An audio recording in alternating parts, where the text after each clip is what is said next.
Today, we're going to try and unpack a specific theory that asks a question I think a lot of us have on our minds.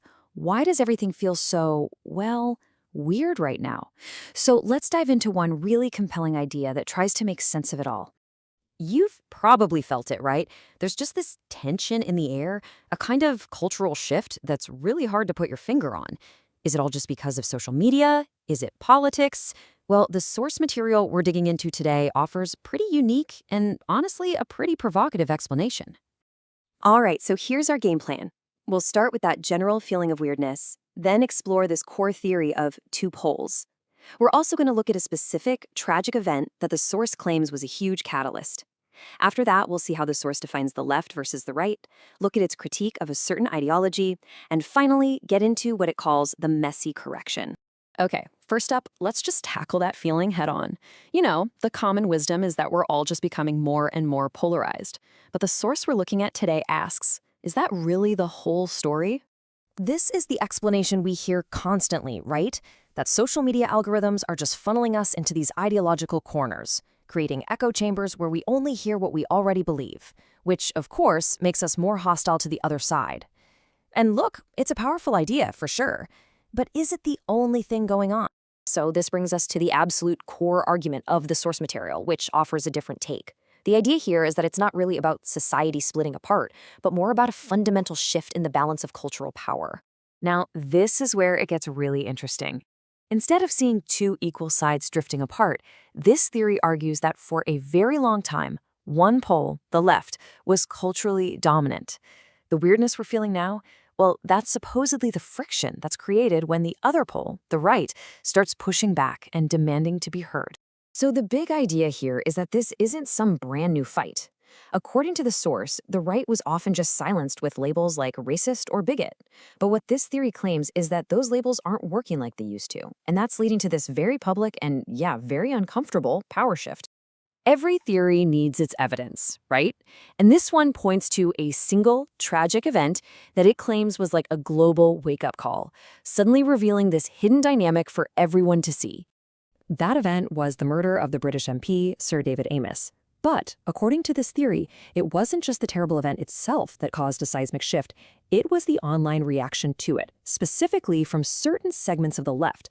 The source points to reactions just like this one, which it describes in no uncertain terms as medically psychopathic and inhumane. And it argues this wasn't just some random, isolated comment, but that it was part of a broader sentiment that stripped away any pretense of compassion. So, this is what the source concludes from that moment. It claims the online reaction pulled back the curtain on what it calls a deep nastiness hiding behind virtue signaling, and that for many people, this was a massive wake-up call. At the same time, it argues that people began to see Sir David Amess not as some divisive figure, but simply as a dedicated public servant. Now, to really get a grip on this two poles theory, we have to understand exactly how the source is defining left and right. We're not just talking about political parties here, but about completely distinct worldviews. Let's break this down. According to this source's framework, the left believes in a large government that actively solves problems and controls resources.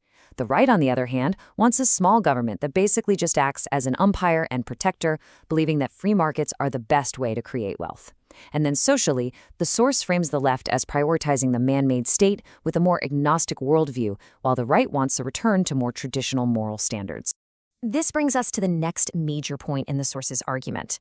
It claims that in recent years, the left got overconfident, and it pushed a particular ideology that has now become a huge point of conflict. So the source calls this ideology Marxist identity politics, but it's more commonly known as woke. And here's how the source defines it.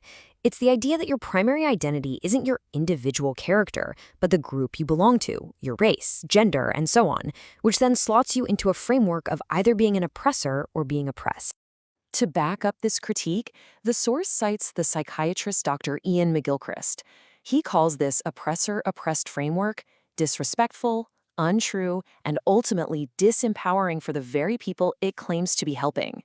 The idea is that it reduces complex human beings to simple labels in a power struggle. So, where does all this leave us? Is this just how things are now?